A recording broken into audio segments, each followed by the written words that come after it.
ദൈവവിശ്വാസം, നിരീശ്വരവാദം, science, scientific temper തുടങ്ങിയ വിഷയങ്ങളിൽ ഇത്തരത്തിലുള്ള വിഷയങ്ങളുമായി ബന്ധപ്പെട്ട് എന്തെങ്കിലും തരത്തിലുള്ള ചർച്ചകളിൽ, അതിപ്പോൾ നിങ്ങളുടെ ഓഫീസിലായിരിക്കാം, അല്ലെങ്കിൽ പഴയ കൂട്ടുകാരുടെ വാട്സപ്പ് ഗ്രൂപ്പിലായിരിക്കാം, അല്ലെങ്കിൽ ഫാമിലി ഗ്രൂപ്പിലായിരിക്കാം, അതല്ലെങ്കിൽ കൂട്ടുകാരെ കൂടി വട്ടം കൂടി സംസാരിക്കുന്ന സമയത്തായിരിക്കാം, ഇങ്ങനെയുള്ള ഈ വിഷയങ്ങളിൽ എന്തെങ്കിലും തരത്തിലുള്ള ചർച്ചകളിൽ ഭാഗഭാക്കാകുകയോ, അതായത് ചർച്ചകൾ ആർഗ്യുമെൻറ്റ് മുന്നോട്ട് വെക്കുകയോ, അല്ലെങ്കിൽ അതിൻ്റെ കേൾവിക്കാരായിട്ടെങ്കിലും ഇരിക്കുകയും ചെയ്യുന്ന സാധാരണക്കാരായ മനുഷ്യന്മാർക്ക് വേണ്ടിയിട്ടുള്ളൊരു വീഡിയോ ആണ്. അപ്പോൾ ഞാനിങ്ങനൊരു വീഡിയോ ചെയ്യണമെന്ന് ആഗ്രഹിക്കാനുള്ളൊരു കാരണം, കഴിഞ്ഞ ദിവസം ഫേസ്ബുക്കിൽ ഷെയർ ചെയ്തൊരു വീഡിയോ ആണ്. അതായത് എനിക്ക് തോന്നുന്നത് മറ്റേ നാസർ മാവൂരാണ് ആരാണ് ഞാൻ ഫോളോ ചെയ്യുന്ന ഏതൊരു നിരീശ്വരവാദ സപ്പോർട്ടർ ഷെയർ ചെയ്ത വീഡിയോ ആണ്. അപ്പോൾ ഈ വീഡിയോ എന്ന് പറഞ്ഞാൽ വിൽസൺ ചുങ്കത്ത്, വിൽസൺ എന്ന് പറഞ്ഞൊരു പയ്യൻ ഇൻ ദ സെൻസ് ചെറുപ്പക്കാരനാണ്, പയ്യൻ്റെ ഒരു വീഡിയോ. അപ്പോൾ അവൻ്റെ പഴയ ഏതൊരു വീഡിയോയിൽ ഒരു ഉസ്താദ് കമൻറ്റ് ഇട്ടിരുന്നു, അൻസാരി സുഹരി എന്ന് പറഞ്ഞിട്ടൊരു ഉസ്താദ്. ഈ പുള്ളി യൂട്യൂബിൽ അൻസാരി സൂര്യ ആലപ്പുഴ എന്ന് പറഞ്ഞ യൂട്യൂബിലൊക്കെ വീഡിയോ ഇടാറുള്ളൊരു ഉസ്താദാണ്. പുള്ളി ഇട്ടൊരു കമൻറ്റിന് മറുപടി പറയുന്ന ഒരു വീഡിയോ ആണ്. ആ കമൻറ്റ് വായിച്ചിട്ട് അതിന് മറുപടി വരുന്ന വീഡിയോ ആണ്. അപ്പോൾ ആ വീഡിയോയിലാണെങ്കിൽ ഞാനൊരു സാധാരണക്കാരൻ എന്നുള്ള നിലക്ക് നോക്കുമ്പോൾ തന്നെ അതിൻ്റെ അകത്തൊരു ഇന്ന മിസ്റ്റേക്കുകളുണ്ട്. ഓക്കെ, അത് ഈ പയ്യൻ മുന്നോട്ട് വെക്കുന്ന ആർഗ്യുമെൻറ്റുകൾ ഒന്നും കൂടി ഒന്ന് റെഡിയാക്കി വച്ചിരുന്നെങ്കിൽ നല്ല പെർഫെക്റ്റ് ആയനെ എന്നുള്ളൊരു ഒരു തോന്നൽ എനിക്കുണ്ടായിരുന്നു. എന്നാൽ അതിൻ്റെ കമൻറ്റിലേക്ക് നോക്കിക്കഴിഞ്ഞാൽ എനിക്ക് പരിചയമുള്ള കുറേ 3-4 മറ്റേ ഏത്തിയസ്റ്റ് സുഹൃത്തുക്കളുണ്ട്, പ്രൗഡ് ഏത്തിയസ്റ്റ് സുഹൃത്തുക്കൾ കുറേ പേരുണ്ട്. അപ്പോൾ ഇവരൊക്കെ അതിൽ കമൻറ്റ് ഇട്ടേക്കണം, ഇത് കലയ്ക്ക് മോനെ, ഇതിൻ്റെ ഉത്തരം പറയാൻ ഉസ്താദ് മറ്റേ കിടന്ന് മെഴുകും, അങ്ങനെ കുറേ സാധനങ്ങൾ. അതായത് ഇവർക്ക് ആ സംഭവം മനസ്സിലാവണ്ട, ഇത് ഇന്ന പോലെ പ്രശ്നങ്ങൾ ഇതിൻ്റെ അകത്ത് നിന്ന് മനസ്സിലായിട്ടില്ല. അപ്പോൾ സത്യം പറഞ്ഞാൽ ആ ഒരു വീഡിയോ എടുത്ത് വെച്ചിട്ട് അതിൻ്റെ അകത്ത് അവൻ മുന്നോട്ട് വെക്കുന്ന ആർഗ്യുമെൻറ്റും ആ ആർഗ്യുമെൻറ്റിൽ ഉള്ള പ്രശ്നങ്ങളും, എന്നാൽ ആ പ്രശ്നങ്ങളില്ലാതെ നിങ്ങളാണ് ആ ഒരു സംഭവത്തിൽ അതേ ആർഗ്യുമെൻറ്റ് മുന്നോട്ട് വെക്കുന്നതെങ്കിൽ ആ പ്രശ്നങ്ങളെ കട്ട് ചെയ്തിട്ട് എങ്ങനെ അതേ ആർഗ്യുമെൻറ്റ് മുന്നോട്ട് വെക്കാമെന്നുള്ള എൻ്റെ അറിവിൻ്റെ അടിസ്ഥാനത്തിലുള്ള ഒരു ചെറിയൊരു പ്രസൻറ്റേഷനാണ്. ഓക്കെ, അപ്പോൾ ഈ വീഡിയോയിലേക്ക് കിടക്കുന്നതിന് മുമ്പ് നിങ്ങൾ മനസ്സിലാക്കേണ്ട ഒരു കാര്യം എന്ന് പറഞ്ഞാൽ, അതായത് അതിപ്പോൾ ഈ ദൈവവിശ്വാസികളാണെങ്കിലും ശരി, നിരീശ്വരവാദികളാണെങ്കിലും ശരി, അതായത് പുതിയ ന്യൂ എത്തിസ്റ്റുകളാണെങ്കിലും ശരി, ഇവർക്ക് എല്ലാവർക്കും തെറ്റിദ്ധാരണയുള്ളൊരു വിഷയമുണ്ട്. അപ്പോൾ ആ ഒരു പോയിന്റ് ആദ്യം പറഞ്ഞുകൊണ്ട് തുടങ്ങാമെന്ന് വിചാരിക്കുന്നത്. അതായത് ഈ പറഞ്ഞ പോലെ ദൈവവിശ്വാസം ആണെങ്കിലും നിരീശ്വരവാദമാണെങ്കിലും, അതായത് തീസമാണെങ്കിലും എത്തീസമാണെങ്കിലും മെറ്റാഫിസിക്കലായിട്ടുള്ള ഒരു ക്ലെയിമാണ്, ഒരു ഫിലോസഫിക്കൽ സ്റ്റാൻഡ് പോയിൻ്റാണ്. അത് ആദ്യം മനസ്സിലാക്കണം. മെറ്റാഫിസിക്കൽ എന്ന് ഉദ്ദേശിക്കുന്നത് അത് സയൻസിൻ്റെ ലിമിറ്റിൻ്റെ പുറത്തുള്ളതാണ്. സയൻസ് എന്ന് ഉദ്ദേശിക്കുന്നത് സയൻറ്റിഫിക് മെത്തേഡ് ഉണ്ട്. ഈ സയൻറ്റിഫിക് മെത്തേഡ് എന്ന് പറഞ്ഞാൽ നമ്മുടെ ഈ പ്രപഞ്ചവുമായി ബന്ധപ്പെട്ട് നടക്കുന്ന കാര്യങ്ങളെ അതിനെ മനസ്സിലാക്കാൻ വേണ്ടി നമ്മൾ ഉപയോഗിക്കുന്ന ഒരു ടൂളാണ് ഈ സയൻസ്. അപ്പോൾ ഇതിൻ്റെ ലിമിറ്റ് എന്ന് പറഞ്ഞാൽ ഈ നാച്ചുറൽ വേൾഡാണ് അതിൻ്റെ ലിമിറ്റ്. അപ്പോൾ ആ പ്രപഞ്ചത്തിന് പുറത്തൊരു ശക്തി ഉണ്ടോ എന്നുള്ള ചർച്ചകളിൽ ശക്തി ഉണ്ടെന്നും ഇല്ലെന്നും വാദിക്കുന്ന ആളുകളുണ്ട്. അപ്പോൾ ഈ വാദം ഉണ്ടെന്നാണെങ്കിലും ഇല്ലെന്നാണെങ്കിലും നിങ്ങളുടെ ആ പൊസിഷൻ സയൻസിൻ്റെ ലിമിറ്റിൻ്റെ പുറത്താണ്. അതായത് ഒരു മെറ്റാഫിസിക്കൽ ക്ലെയിമാണ്, ഒരു ഫിലോസഫിക്കൽ സ്റ്റാൻഡ് പോയിൻ്റാണ്. എന്നാൽ അപ്പോൾ അതിനുവേണ്ടി നിങ്ങൾ ആർഗ്യുമെൻറ്റ് ഇപ്പോൾ ഒരു ആർഗ്യുമെൻറ്റ് നിങ്ങൾ മുന്നോട്ട് വെക്കണം, ഞാൻ ദൈവവിശ്വാസിയാണ്, എൻ്റെ ആർഗ്യുമെൻറ്റ് ഇതാണ്, അല്ലെങ്കിൽ എത്തിയിസ്റ്റാണ്, ഇതാണ് എൻ്റെ ആർഗ്യുമെൻറ്റ് എന്ന് പറഞ്ഞ് നമ്മൾ മുന്നോട്ട് വെക്കുമ്പോൾ അത് ലോജിക്കൽ ആർഗ്യുമെൻറ്റാണ് മുന്നോട്ട് വെക്കുന്നത്. ഈ ലോജിക്കൽ ആർഗ്യുമെൻറ്റ് മുന്നോട്ട് വെക്കുമ്പോൾ ആ ലോജിക്കൽ ആർഗ്യുമെൻറ്റ് ബിൽഡ് ചെയ്യാനായിട്ട് എന്ത് ചെയ്യാം, നിങ്ങൾക്ക് ഈ പറഞ്ഞ പോലെ സയൻസിന് ഉപയോഗിക്കാം, അല്ലെങ്കിൽ സയൻറ്റിഫിക് മെത്തേഡ് വഴി കണ്ടെത്തിയിട്ടുള്ള ശാസ്ത്രത്തിൻ്റെ കുറേ കാര്യങ്ങൾ നമുക്ക് ഉപയോഗിക്കാൻ പറ്റും. ഇതാദ്യം പോയിന്റ് ചെയ്ത് നോക്കണം. അതല്ലാതെ ചില ആളുകൾക്ക് തെറ്റിദ്ധാരണയുണ്ട്, ഈവൻ വിശ്വാസികൾക്ക് വരെ തെറ്റിദ്ധാരണയുണ്ട്. ഈ എത്തിയിസ്റ്റ് സയൻസ് എന്തോ എത്തിയിസ്റ്റുകളുടെ എന്തോ സംഭവമാണെന്നുള്ള ചിന്ത എത്തിയിസ്റ്റുകൾക്കുണ്ട്, ചില വിശ്വാസികൾക്കുണ്ട്. ഇതെന്താണെന്ന് എൻ്റെ ഒരു പോയിന്റ് കിട്ടാത്തതുകൊണ്ടാണ്. അപ്പോൾ എന്തായാലും ഞാൻ ആ വീഡിയോ പ്ലേ ചെയ്തിട്ട് അതുമായി ബന്ധപ്പെട്ട് എൻ്റെ കമൻറ്റുകൾ പറയുന്ന സമയത്ത് ഈ പറഞ്ഞ പോയിന്റ് കുറച്ചുകൂടി വിശദമായിട്ട് കവർ ചെയ്യാൻ പറ്റുമെന്ന് നോക്കാം. അപ്പോൾ നമുക്ക് എന്തായാലും വീഡിയോയിലേക്ക് കിടക്കാം. ഉസ്താദ് ഇട്ടൊരു കമന്റാണ്, അൻസാരി സുഹറി ആലപ്പുഴ, അത്യാവശ്യം ഫേമസ് ആയിട്ടുള്ള ഒരു ഉസ്താദാണ്. അദ്ദേഹം പറയുന്ന ഒരു ചോദ്യം, ഒരു സംശയം, യാദൃശികമായി ഉണ്ടായ ഇവയൊക്കെ യാദൃശികമായി ക്രമം തെറ്റുകയോ നിശ്ചലമാവുകയോ ചെയ്യാത്തത് എന്തുകൊണ്ടാണ്? അത് പ്രപഞ്ചത്തില് പല കാര്യങ്ങളും യാദൃശികമായിട്ട് ക്രമം തെറ്റുന്നുണ്ട് എന്നുള്ളതാണ്. ക്രമം തെറ്റുന്നില്ല എന്ന് പറയാൻ പറ്റില്ല. കാരണം നക്ഷത്രങ്ങൾ തമ്മിൽ കൂട്ടിയിടിക്കുന്നുണ്ട്, ഗാലക്സികൾ തമ്മിൽ കൊളൈഡ് ആവുന്നുണ്ട്, ബ്ലാക്ക് ഹോളുകൾ തമ്മിൽ കൂട്ടിയിടിക്കുന്നുണ്ട്, ആസ്ട്രോയിഡുകൾ തമ്മിൽ കൂട്ടിയിടിക്കുന്നുണ്ട്. അപ്പൊ പിന്നെ ക്രമമായിട്ട് നടക്കുകയാണെങ്കിൽ ഈ കൂട്ടിയിടി ഉണ്ടാവാൻ പാടില്ല. സ്റ്റാർട്ടിങ്ങിൽ തന്നെ പാളിപ്പോയി, ഫസ്റ്റ് ആൻസറിൽ തന്നെ പാളി കയ്യിൽ നിന്ന് പോയി എന്നുള്ളതാണ്. അതായത് നമ്മളൊരു കാര്യം മനസ്സിലാക്കണം, നമ്മുടെ ഒരു പോസ്റ്റിൻ്റെ താഴത്ത് ഒരാളോടൊന്ന് കമൻറ്റ് ഇടണമെന്ന് വിചാരിക്കുക, അത് ടൈപ്പ് ചെയ്തിരുന്ന കമൻ്റ് ആണെങ്കിൽ അത് കൃത്യമായിട്ട്, അതും അത്യാവശ്യം ഒരു ഫേമസ് ആയിട്ടുള്ള ഒരാളാണ് കൊണ്ടുവന്നിരുന്നുണ്ടെങ്കിൽ പുള്ളി എപ്പോഴും അത് കൃത്യമായിട്ട് അതിൻ്റെ കൃത്യത ഉറപ്പുവരുത്തിയിട്ട് അതിൻ്റെ ഉള്ളൊരു ട്രാപ്പ് കൂടി സെറ്റ് ചെയ്തിട്ട് നമുക്ക് ഇടുന്നിട്ടുള്ളൂ. അപ്പോൾ നമ്മളതിന് മറുപടി കൊടുക്കുമ്പോൾ അതിൻ്റെ ട്രാപ്പിൽ പോയി ചാടല്ല വേണ്ടത്, മനസ്സിലാവണ്ട. ഇപ്പോൾ ഇതിൽ വിൽസൺ എന്ന് പറഞ്ഞ പയ്യൻ എന്താണെന്ന് വെച്ചാൽ, ഉസ്താദ് എന്താണ് ടൈപ്പ് ചെയ്ത് വിട്ടത്, യാദൃശ്ചികമായി ഉണ്ടായ ഒരു പ്രപഞ്ചത്തിൽ എന്തുകൊണ്ടാണ് യാദൃശ്ചികമായി ക്രമം തെറ്റുകയോ അല്ലെങ്കിൽ നിശ്ചലമാവുകയോ ചെയ്യാത്തതെന്നാണ്. ഓക്കെ, അപ്പോൾ ഈ പയ്യൻ എന്താണെന്ന് വെച്ചാൽ ഇവനെ ആദ്യത്തെ പോയിന്റ് തന്നെയാണ് അറ്റാക്ക് ചെയ്യണം. അതായത് അങ്ങനെയല്ല, ഇവിടെ യാദൃശ്ചികമായ ചില കാര്യങ്ങൾ നടക്കുന്നുണ്ട്, ക്രമം തെറ്റുകയോ ചെയ്യുന്നുണ്ടെന്ന് ക്ലിയർലി അൺസയൻറ്റിഫിക് ആയിട്ടുള്ളൊരു വാദമാണ്. അശാസ്ത്രീയമാണ് എന്ന് മാത്രമല്ല, ഈ പറഞ്ഞ സയൻസിൻ്റെ അടിസ്ഥാനം തന്നെ തകർത്തുകളയാണ്. അതായത് സയൻസ് എന്ന് പറഞ്ഞ ഒരു സിസ്റ്റം, ആ ഒരു മെത്തേഡ് തന്നെ നശിപ്പിച്ച് കളയുന്ന ഒരു സാധനമാണ്, ഒരു വാദമാണ് മുന്നോട്ട് വെക്കുന്നത്. അതായത് സയൻസ് എന്ന് പറഞ്ഞാൽ എന്താണ്? സയൻസ് എന്ന് പറഞ്ഞാൽ മെത്തേഡാണ്. അതായത് ഈ പ്രപഞ്ചത്തിൻ്റെ അകത്ത് നടക്കുന്ന കാര്യങ്ങളുടെ ഒരു ക്രമം മനസ്സിലാക്കാനുള്ള ഒരു മെത്തേഡാണ് സത്യത്തിൽ ഈ സയൻസ്. ഓക്കെ, അതല്ലാതെ അത് യാദൃശ്ചികമായി എന്തോ ഉണ്ടാവും എന്നുള്ളൊരു സംഭവം, അങ്ങനെ ഒരു അസംഷനിൽ സയൻസിന് വർക്ക് ചെയ്യാൻ പറ്റില്ല. സയൻസ് വർക്ക് ചെയ്യുന്ന ഫസ്റ്റ് അസംഷൻ തന്നെ ഈ പറഞ്ഞ പ്രപഞ്ചത്തിനൊരു ക്രമമുണ്ട് എന്നുള്ള പ്രീ സപ്പോസിഷൻ മുന്നോട്ട് വെച്ചിട്ടാണ്. ആ നടക്കുന്ന ക്രമമായി നടക്കുന്ന കാര്യങ്ങൾക്ക് നാച്ചുറലായ ഒരു കോസും ഉണ്ട് എന്ന് രണ്ട് പ്രീ സപ്പോസിഷൻ മുന്നോട്ട് വെച്ചിട്ടാണ് എന്ത് ചെയ്യുന്നത്, സയൻസ് വർക്ക് ചെയ്യുന്നത്. അവിടെ പോയിട്ട് പറയുന്നത് യാദൃശ്ചികമായിട്ട് ചില ക്രമം തെറ്റാറൊക്കെ ഉണ്ടെന്ന്. അപ്പോൾ ഇത് മനസ്സിലാക്കണമെന്ന് വെച്ചാൽ, ഒരു ഉദാഹരണം പറഞ്ഞാൽ, ഇപ്പോൾ ഈ ഐൻസ്റ്റീൻ്റെ കാലത്തിന് മുമ്പ്, ജനറൽ തിയറി ഓഫ് റിലേറ്റിവിറ്റി വരുന്നതിന് മുമ്പ്, ന്യൂട്ടൻ്റെ മറ്റേ ഗ്രാവിറ്റേഷണൽ നിയമങ്ങൾ നിലനിന്നിരുന്ന, അല്ലെങ്കിൽ അതിനെപ്പറ്റി സയൻസ് മനസ്സിലാക്കിയിരുന്ന കാലഘട്ടത്തിൽ, ആ സമയത്ത് ഈ മെർക്കുറി എന്ന് പറഞ്ഞാൽ നമ്മുടെ ബുധൻ എന്ന് പറഞ്ഞ ഗ്രഹം ഉണ്ടല്ലോ, മെർക്കുറി ഗ്രഹത്തിൻ്റെ അതിൻ്റെ ഓർബിറ്റിൽ ഉണ്ടാവുന്ന ചില പ്രശ്നങ്ങളുണ്ട്, ചെറിയൊരു ഡിഫറൻസ്, വളരെ മൈന്യൂട്ടായിട്ടൊരു ഡിഫറൻസ് കണ്ടെത്തിയിട്ടുണ്ട്. അപ്പോൾ ഈ ഡിഫറൻസ് ന്യൂട്ടൻ്റെ ഈ പറഞ്ഞ ഈ തിയറി വെച്ചിട്ട് വിശദീകരിക്കാൻ പറ്റുന്നില്ല. അപ്പോൾ അവരെന്ത് ചെയ്ത്, അപ്പോൾ അവരപ്പോൾ തന്നെ എടുത്തിട്ട് കള്ളാസ് എടുത്തിട്ട് യാദൃശ്ചികമായി ചില ഗ്രഹങ്ങൾ ഓർബിറ്റിൽ യാദൃശ്ചികമായി ചില ക്രമം തെറ്റുകൾ കാണാറുണ്ടെന്ന് എഴുതി വെക്കല്ല ചെയ്തത്.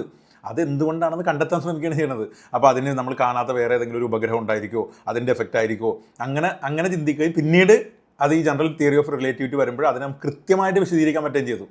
മനസ്സിലാവുണ്ടോ? അപ്പോൾ ക്രമമുണ്ട്, ഈ പ്രപഞ്ചത്തിൽ ക്രമമായിട്ടാണ് എല്ലാം നടക്കുന്നത്, ഇതിനൊരു ക്രമമുണ്ടെന്നുള്ള അടിസ്ഥാനത്തിൽ വർക്ക് ചെയ്യുന്ന ഒരു സിസ്റ്റത്തിന് അതിൻ്റെ അടിസ്ഥാനം തന്നെ കട്ട് ചെയ്ത് കളയുന്നൊരു വാദമായി പോയി ഇത്. പിന്നെ ഇനി ഈ പയ്യന് പറ്റിയേക്കുന്ന ഒരു മിസ്റ്റേക്ക് എന്ന് പറഞ്ഞാൽ, ചിലപ്പോൾ ഈ ക്രമം എന്നുള്ള വാക്കിൻ്റെ ഡെഫിനിഷൻ ചിലപ്പോൾ തെറ്റിച്ചിട്ടുണ്ടാവും. ഇപ്പോൾ ഒരു ഉദാഹരണം പറഞ്ഞാൽ, ഇപ്പോൾ ഞാനിപ്പോൾ ഒരു ബിൽഡിങ്ങിൻ്റെ മുകളിലിരിക്കണം, മുകളിൽ നിന്നിട്ട് റോഡിലേക്ക് നോക്കുകയാണ്. അപ്പോൾ രണ്ട് റോഡാണ്, ഒരു റോഡ് തന്നെ രണ്ടായിട്ട് തിരിച്ചിട്ട് ഒരു സൈഡിൽ കൂടി അങ്ങോട്ട് ഒരു ബസ് പോകുന്നു, ഒരു സൈഡിൽ കൂടി ഇങ്ങോട്ട് ഒരു ബസ് വരുന്നു. അപ്പോൾ അതിൻ്റെ ഇടയിൽ ഒരു പുറത്തുനിന്ന് ഒരു റോഡ് വരുന്നുണ്ട് വിചാരിക്കുക. ആ റോഡിൽ നിന്ന് ചെറിയൊരു ട്രക്ക് വരുന്നുണ്ട്. ഈ ട്രക്ക് വന്ന് നേരെ വന്നിട്ട് ഈ ബസ്സിൽ തട്ടുകയാണ്. ഈ ട്രക്കിന് ബ്രേക്ക് കിട്ടാതെ എന്ത് കാരണം കൊണ്ട് ഒരു ബസ്സിലും തട്ടി. അപ്പോൾ ഈ ബസ് നേരെ ഈ ട്രാക്കിൽ നിന്ന് തെറ്റിയിട്ട് അപ്പുറം ട്രാക്കിലേക്ക് ചാടുകയും ആ ബസ്സിൽ പോയിരിക്കുകയും ചെയ്തെന്ന് വിചാരിക്കാം. അപ്പോൾ മുകളിലിരുന്നിട്ട് എന്നെ സംബന്ധിച്ചിടത്തോളം ഇവിടെ ക്രമമായിട്ടല്ല നടക്കുന്നത്, ഇവിടെ ക്രമം തെറ്റിപ്പോയി, ഇവിടെ ട്രാഫിക് ആകെ ക്രമം തെറ്റിയിരിക്കുകയാണല്ലോ എന്ന് ആ ഒരർത്ഥത്തിൽ പറയാം. എന്നാൽ സത്യത്തിൽ ഈ ട്രക്ക് വന്ന് ബസ്സും ഇടിച്ച്, ഓക്കെ, ഈ ബസ്സും ഇടിച്ചിട്ട് ഈ ബസ് ഒരു വ്യത്യാസമില്ല, ആ ബസ് പോയിക്കൊണ്ടിരുന്ന ട്രാക്കിൽ തന്നെ ഒരു അനക്ക വ്യത്യാസമില്ലാണ്ട് നടന്നു പോവുകയെന്ന് വിചാരിക്കുക. അതല്ലെങ്കിൽ ഈ ട്രക്ക് ഒന്ന് ബസ്സും ഇടിച്ച് ബസ് അപ്പുറത്തെ ട്രാക്കിലേക്ക് ചാടി ഈ ബസ് പോയി അപ്പുറത്തെ ബസ്സിന് ഇടിച്ചു, എന്നിട്ടൊന്നും പറ്റിയിട്ടില്ല, രണ്ട് ബസ്സും കൂളായിട്ടൊരു ആക്സിഡൻറ്റും ഉണ്ടായില്ല, ഒന്നും ഉണ്ടായില്ല, ആർക്കും പരിക്കൊന്നും പറ്റിയില്ല, അങ്ങോട്ട് പോയി എന്ന് പറഞ്ഞാൽ, അങ്ങനെ പോയാലാണ് അത് ക്രമം തെറ്റിലാവുന്നത്. ഇടിച്ചാൽ അത് ക്രമമാണ്. മനസ്സിലാവുണ്ടോ? അതായത് കുറച്ചും കൂടി വയലൻ്റ് ആയിട്ടൊരു എക്സാമ്പിൾ പറഞ്ഞാൽ, ഒരാൾ വാക്കത്തേക്ക് ഒരാളുടെ കഴുത്തിന് വെട്ടിയാൽ, അല്ലെങ്കിൽ 100 പേര് അങ്ങോട്ടും ഇങ്ങോട്ടും വാക്കത്തിയുമായിട്ട് വന്നിട്ട് പരസ്പരം വെട്ടി ആളുകൾ അങ്ങോട്ടും ഇങ്ങോട്ടും മരിക്കുകയാണെന്നുണ്ടെങ്കിൽ ക്രമം തെറ്റി നമുക്ക് പറയാം, ക്രമസമാധാനം തകർന്നു നമുക്ക് പറയാം. പക്ഷേ ഇവൻ്റെ വാക്കത്തി കഴുത്തിൽ വെട്ടുമ്പോൾ വെട്ടുകൊള്ളാതെ മുറിയാതെ നേരെ കഴുത്തിനെ കവർ ചെയ്ത് അപ്പുറത്തേക്ക് പോകുമ്പോഴാണ് മറ്റേ ക്രമം തെറ്റുന്നത്. ഇനി അതിൻ്റെ ബാക്കി വീഡിയോ ഉണ്ട്, അത് ഞാൻ ഇച്ചിരി സ്പീഡിൽ ഓടിച്ചു വിടണം, കാരണം ഒരു തരത്തിലും റെലവൻസ് ഇല്ലാത്തൊരു സാധനമാണ്. ഞാൻ ഇച്ചിരി സ്പീഡിൽ അങ്ങോട്ട് സെറ്റ് ചെയ്ത് കേൾപ്പിക്കാം. ഇങ്ങനെ കൂട്ടിയിടിച്ചതിന്റെ ഭാഗമായിട്ട് 66 മില്യൺ വർഷങ്ങൾക്ക് മുമ്പ് ഭൂമിയിലേക്ക് ഒരു ആസ്ട്രോയിഡ് വന്ന് പതിച്ചിട്ടുണ്ട്. ചിക്ലബ് ക്രേറ്റർ എന്നാണ്, മെക്സിക്കോയിലാണ് പതിച്ചിരിക്കുന്നത്. ഇപ്പോഴും അതിന്റെ പാടുണ്ട്. അന്ന് അത് പതിച്ചതുകൊണ്ട് മാത്രം 66 മില്യൺ വർഷങ്ങൾക്ക് മുമ്പാണ്. അന്ന് പതിച്ചതുകൊണ്ട് മാത്രം ഭൂമിയിലുള്ള 75% ജീവജാലങ്ങളാണ് നശിച്ചു പോയത്. ഒരു മാസ് എക്സ്റ്റിൻഷൻ ആയിരുന്നു. എന്ന് വെച്ചാൽ ആ പതിച്ച സമയത്ത് തന്നെ എല്ലാം നശിച്ചു പോയതല്ല, ആയിരക്കണക്കിന് വർഷങ്ങൾ കൊണ്ടാണ് പിന്നീട് നശിച്ചു പോകുന്നത്. ഭൂമിയിലുള്ള ഫോട്ടോസിന്തസിസ് എന്ന് പറഞ്ഞ പരിപാടി നടക്കാതെ ആസിഡ് മഴയൊക്കെ ഉണ്ടായി, അങ്ങനെയൊക്കെയാണ് നശിച്ചു പോകുന്നത്. ആ ക്രേറ്റർ വീണതുകൊണ്ടാണ് ഭൂമിയിലുള്ള ഡൈനോസേഴ്സ് ഒക്കെ നശിച്ചു പോയത്. അതിനുശേഷം മാസ് എക്സ്റ്റിൻഷൻസ് പലതവണ ഉണ്ടായിട്ടുണ്ട്. 5 തവണ ഉണ്ടായിട്ടുണ്ടെന്നാണ് പറയുന്നത്. ഈ 5 മാസ് എക്സ്റ്റിൻഷന് ശേഷം മാത്രമാണ് മനുഷ്യൻ എന്ന് പറഞ്ഞ ജീവി പരിണമിച്ചു വന്നിട്ടുള്ളത്. അപ്പൊ ക്രമമായിട്ട് നടക്കുന്ന ഒരു പ്രകൃതിയോ പ്രപഞ്ചമോ അല്ല. അങ്ങനെയാണെങ്കിൽ ഇങ്ങനെയുള്ള എക്സ്റ്റിൻഷനോ കൂട്ടിയിടികളോ സംഭവിക്കാൻ പാടില്ല. ഓക്കെ, അപ്പൊ അതിനുള്ള ഉത്തരം കിട്ടിയെന്ന് പ്രതീക്ഷിക്കുന്നു. അതായത് ഇപ്പോൾ ഇത്രയും വലിയൊരു കഥാപ്രസംഗം നടത്തിയതിനറിയാമോ? അതായത് പുള്ളിക്ക് അറിയാവുന്ന കുറേ വിവരങ്ങൾ പറയുന്നത്, ഇത്ര ആസ്ട്രോയിഡുകൾ വന്ന് ഇടിച്ചു, അത് ഇടിച്ചു, ഭൂമിയിലൊന്ന് പതിച്ചു, അവിടെ മാസ് എക്സ്റ്റിൻഷൻ നടന്നു എന്നൊക്കെ പറഞ്ഞെന്ന് വെച്ചാൽ ആ പോയിന്റ് പ്രൂവ് ചെയ്യാനാണ്. ഏത് പോയിന്റ് പ്രൂവ് ചെയ്യാൻ? ക്രമത്തിലല്ല ഇവിടെ ഒന്നും നടക്കുന്നത്, യാദൃശ്ചികമായി ക്രമം തെറ്റാറുണ്ടെന്ന് പ്രൂവ് ചെയ്യാനാണ് ആ പോയിന്റ് ഇട്ടത്. ഏത് ആസ്ട്രോയിഡ് വന്ന് ഇടിച്ചത്. അതായത് ഇപ്പോഴത്തെ ഇതൊരു ഞാൻ പറഞ്ഞ ഒരു 100-150 വർഷം ഏതെങ്കിലും ഗ്രാമത്തിൽ പോയി ഏതെങ്കിലും ആൾക്കാരോട് പറഞ്ഞാൽ ചിലപ്പോൾ കുറച്ചെങ്കിലൊക്കെ ഒരു മര്യാദയുള്ളൊരു ആർഗ്യുമെൻ്റാണെന്ന് അവർക്ക് തോന്നിയാണ്. മനസ്സിലുണ്ടോ? ഇപ്പോഴത്തെ പരിപാടി എന്ന് പറഞ്ഞാൽ ഇപ്പോൾ മനുഷ്യന്മാർ ആസ്ട്രോയിഡുകളെ നോക്കിയിട്ട് ഓക്കെ നമുക്ക് പോയി ഇവിടുന്ന് ഇടിച്ച് ആസ്ട്രോയിഡിൻ്റെ ഓർബിറ്റിലെ സ്ഥാനം തെറ്റിക്കാൻ പറ്റുമെന്ന് ഒരു ഡാറ്റ് മിഷൻ, അതായത് DART മിഷൻ എന്ന് പറഞ്ഞിട്ട് നിങ്ങൾ ടൈപ്പ് ചെയ്ത് നോക്കിയാൽ മതി, ഗൂഗിളിലോ ChatGPTയിലോ അടിച്ചാൽ മതി. ഡാറ്റ് മിഷൻ വഴി എന്താണ് ചെയ്തതെന്ന് വെച്ചാൽ നേരെ പോയിട്ട് ഒരു ആസ്ട്രോയിഡിൽ കൊണ്ടുപോയിട്ട് നമ്മുടെ ഒരു ഉപഗ്രഹം കൊണ്ടുപോയി പർപ്പസ്ഫുൾ ഇടിപ്പിച്ചിട്ട് നമ്മുടെ ഇടി കൊണ്ട് അതിൻ്റെ സ്ഥാനം തെറ്റിക്കാൻ പറ്റുമെന്ന് ടെസ്റ്റ് ചെയ്തതാണ്. മനസ്സിലാവണ്ട? ഇനി വേറെ ഒന്നുണ്ട്, അതിൻ്റെ പേര് ഞാൻ മറന്നുപോയി. അതിപ്പോൾ കഴിഞ്ഞ ദിവസം ഞാൻ അതുപോലെ യൂട്യൂബിലൊരു വീഡിയോയിൽ കണ്ടതാണ്. അത് നമ്മളിവിടെ നിന്ന് ഒരു പേടകം വിട്ടിട്ട് ഒരു എന്താണ് അതിനെ പറയണത്, ആ സാധനം വിട്ടിട്ട് നമ്മൾ നേരെ പോയിട്ട് സ്പേസ് ക്രാഫ്റ്റ് വിട്ടിട്ട് നേരെ പോയി ഈ ആസ്ട്രോയിഡിൽ പോയിട്ട് കുറച്ച് പോർഷൻ ഇങ്ങനെ മാന്തി ഇരുത്തുകൊണ്ട് വന്നേക്കാണ്. അപ്പോൾ ഇതെങ്ങനെയാണ് വിടാൻ പറ്റണത്? ഇത് ക്രമത്തിൽ പോകുന്ന സ്ഥലത്ത് മാത്രമല്ലേ നമുക്ക് വിടാൻ പറ്റുള്ളൂ. അതായത് 1 വർഷം 2 വർഷം കഴിഞ്ഞിട്ടാണ് പോയി ഈ ആസ്ട്രോയിഡിൽ പോയി ടച്ച് ചെയ്യുന്നത്. ഈ സ്പേസ് ക്രാഫ്റ്റ് പോയി ഇറങ്ങുന്നത് 2 വർഷം 1 വർഷം 1.5 വർഷമോ കഴിഞ്ഞിട്ടാണ്. അപ്പോൾ അത്രയും കണക്ക് കൂട്ടി അത്രയും ക്രമത്തിൽ ഈ സാധനം പോകുന്നതുകൊണ്ടാണ് നമുക്ക് എന്ത് ചെയ്യാൻ പറ്റുന്നത്, ആ ക്രമം കണ്ടെത്തിയിട്ട് ഈ സാധനം കൊടുക്കാൻ പറ്റുന്നത്. ആ ഉദാഹരണം വെച്ചിട്ട് പുള്ളി എന്താണ് ചെയ്യുന്നത്, ക്രമം ഇല്ലയെന്ന് തെളിയിക്കണം. ഇവിടെ മിസ്റ്റേക്ക് പറ്റി എന്താണെന്ന് വെച്ചാൽ, ഇനി ഞാൻ പറഞ്ഞുതരാം. ഇനി ഇതേ ആർഗ്യുമെൻറ്റ് നിങ്ങളുടെ അടുത്താണ് ഇപ്പോൾ ഇതിൽ ഉസ്താദ് കൊണ്ടുവരുന്നത് വിചാരിക്കാം. അപ്പോൾ എന്താ ചെയ്യണമെന്ന് വെച്ചാൽ, ആദ്യം നമ്മൾ മനസ്സിലാക്കേണ്ട ആദ്യത്തെ പോയിന്റ് ഉണ്ടല്ലോ, ആദ്യത്തെ പോയിന്റ് നമ്മൾ പിടിക്കാനേ പാടില്ല. ഓക്കെ, ആദ്യത്തെ പോയിന്റ് ഈ പ്രപഞ്ചത്തിലെല്ലാം ക്രമത്തിലാണ് നടക്കുന്നത്, അതല്ല നമ്മുടെ പോയിന്റ്. ആ പോയിന്റ് അല്ല ഒരു ഏത്യസ്റ്റ് എന്നുള്ള നിലക്ക് നിങ്ങൾ അറ്റാക്ക് ചെയ്യേണ്ടത്. ഓക്കെ, നിങ്ങൾ ചെയ്യേണ്ട രണ്ടാമത്തെ പോയിന്റാണ്. അത് രണ്ടാമത്തെ പോയിന്റ് ഇതിൽ പറഞ്ഞിട്ടില്ല, പക്ഷേ അത് ഞാൻ പറഞ്ഞില്ലേ, പുള്ളി അത് കൃത്യമായിട്ട് ബുദ്ധിപരമായിട്ട് പ്ലേസ് ചെയ്തേക്കുന്ന ക്വസ്റ്റ്യൻ ആണ്. അപ്പോൾ നിങ്ങൾ ആദ്യം മനസ്സിലാക്കുക, ഓക്കെ ഇവിടെ ക്രമത്തിൽ നടക്കുന്നുണ്ട്. അപ്പോൾ നിങ്ങൾ എന്താണ് പറഞ്ഞു വരുന്നത്? ഈ ക്രമത്തിൽ നടക്കുന്നത് എന്തുകൊണ്ട് എന്ന് ചോദിക്കുമ്പോൾ ഇവിടെ ക്രമം ഉണ്ടാക്കിയ ഒരാളുണ്ട് എന്ന അടിസ്ഥാനത്തിലാണല്ലോ നിങ്ങളത് പറയുന്നത്. ആ പോയിന്റിനെ നമ്മൾ അറ്റാക്ക് ചെയ്യേണ്ടത്. ഈ പ്രപഞ്ചത്തിൽ ക്രമം ഉണ്ടാകാൻ പ്രത്യേകിച്ച് ഒരാളുടെ ആവശ്യമില്ല, തനിയെ ക്രമം ഉണ്ടാവുകയും തനിയെ തന്നെ ഈ പ്രപഞ്ചം ചലിക്കുകയും ചെയ്യുന്നു എന്നുള്ള പോയിന്റാണ് മുന്നോട്ട് വെക്കേണ്ടത്. ഓക്കെ, അതിനിപ്പം ഞാനത് വിശദീകരിക്കുന്നില്ല, വേണമെങ്കിൽ യൂട്യൂബിൽ പോയിട്ട് തനിയെ ഉണ്ടാവുന്ന ക്രമങ്ങൾ എന്നും പറഞ്ഞിട്ട് വൈശാഖൻ തമ്പിയുടെ ഒരു വീഡിയോ കിടക്കുന്നുണ്ട്. അതൊന്ന് കണ്ടിട്ട് എന്ത് ചെയ്യുക, റെഫർ ചെയ്യുക. അത് റെഫർ ചെയ്തിട്ട് പഠിക്കുക. അതിൻ്റെ പാറ്റേൺ സീക്കിംഗ് മെൻറ്റാലിറ്റി അങ്ങനെ കൺസേൺസ് എന്നൊക്കെ പറഞ്ഞ് അതിൽ ഡീറ്റെയിൽ ആയിട്ട് പറയുന്നുണ്ട്. ആ പോയിന്റുകൾ എടുത്തു വെച്ചിട്ട് ഓക്കെ പ്രപഞ്ചത്തിൽ ക്രമമുണ്ട്, പക്ഷേ ക്രമം ഉണ്ടാക്കാൻ വേണ്ടിയിട്ട് നിങ്ങൾ ഉദ്ദേശിക്കുന്ന പോലെ നിങ്ങൾ ഉദ്ദേശിച്ച ട്രിക്ക് മനസ്സിലായി, പക്ഷേ ആ ക്രമം ഉണ്ടാക്കണമെന്നതിൻ്റെ ആവശ്യമില്ല, ഈ തനിയെ തന്നെ ക്രമങ്ങൾ ഉണ്ടാവും എന്നുള്ള പോയിന്റ് ആയിരുന്നു നിങ്ങൾ മുന്നോട്ട് വെക്കേണ്ടിയിരുന്നത്. അതാണ് അതിന് പകരം ആദ്യത്തെ ക്രമത്തിൽ പോയിട്ട് നിങ്ങൾ അറ്റാക്ക് ചെയ്യുകയാണ് ചെയ്തത്. അതായത് ഒരു ഉദാഹരണം പറഞ്ഞാൽ, ഞാനൊരാൾ വന്നിട്ട് നിങ്ങളുടെ ഒരു ആർഗ്യുമെൻറ്റ് ഒക്കെയാണ്, കേരളത്തിൻ്റെ മുഖ്യമന്ത്രി രാജീവ് ചന്ദ്രശേഖർ എന്ന് പറയുന്നത്. എന്നിട്ട് ഞാൻ അതിൻ്റെ കുറച്ച് ആർഗ്യുമെൻറ്റ് ഒക്കെയാണ്, ഇന്ത്യയുടെ പ്രധാനമന്ത്രി നരേന്ദ്രമോദിയാണ്, നരേന്ദ്രമോദി BJP നേതാവാണ്, അപ്പോൾ ഇന്ത്യ ഭരിക്കുന്നത് BJP ആണ്. അങ്ങനെയാണെങ്കിൽ കേരളം ഭരിക്കുന്നത് BJP ആയിരിക്കണം, കാരണം കേരളം ഇന്ത്യയുടെ ഭാഗമാണല്ലോ. അപ്പോൾ കേരളം ഭരിക്കുന്നത് ആരായിരിക്കണം? സ്വാഭാവികമായിട്ടും BJPയുടെ നേതാവായിരിക്കണം, ഒന്നില്ലെങ്കിൽ രാജീവ് ചന്ദ്രശേഖർ ആയിരിക്കണം, അല്ലെങ്കിൽ K. സുരേന്ദ്രനായിരിക്കണം എന്നാണ് എൻ്റെ ആർഗ്യുമെൻറ്റ് മുന്നോട്ട് വെക്കണമെങ്കിൽ. നിങ്ങൾ ആദ്യം തന്നെ ഇവൻ എന്തോ മണ്ടത്തരമാണ് പറഞ്ഞേക്കണത് എന്ന് വിചാരിക്കുക. ഈ മണ്ടത്തരം തെളിയിക്കണം നിങ്ങൾ ആദ്യം ചെയ്യേണ്ടത് ഇന്ത്യയുടെ പ്രധാനമന്ത്രി നരേന്ദ്രമോദി അല്ലടേ എന്ന് പറഞ്ഞാൽ എങ്ങനെ ഉണ്ടാവും?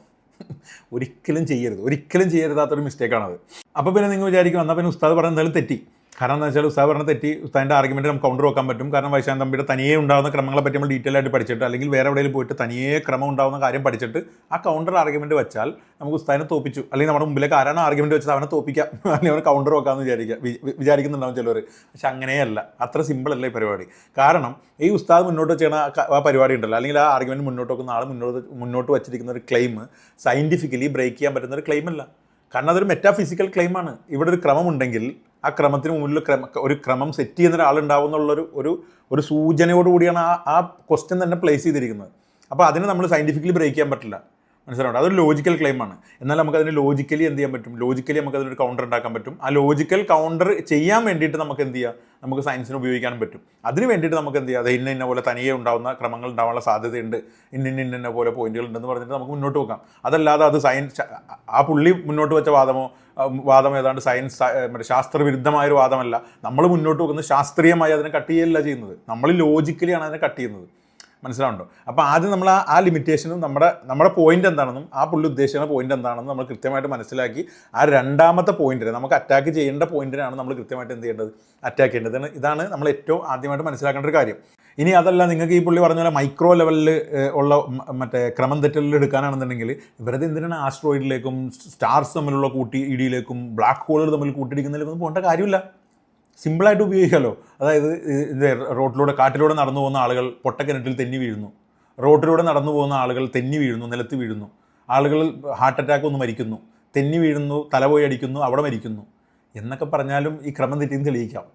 മനസ്സിലാവുണ്ടോ? മറ്റത് വെറുതെ സാധാരണക്കാരായ മനുഷ്യന്മാർ ഈ എന്താണ് ആർഗ്യുമെൻ്റ് എന്ന് മനസ്സിലാത്ത ആൾക്കാർക്ക് ഇവനൊരു കില്ലാടി തന്നെ എന്ന് മനസ്സിലാക്കാൻ വേണ്ടിയിട്ട് ആസ്ട്രോയിഡ്, ബ്ലാക്ക് ഹോൾ എന്നൊക്കെ പറയാമെന്നുള്ളത് മാത്രമേ ഉള്ളൂ. വാദം അത്രേ ഉള്ളൂ.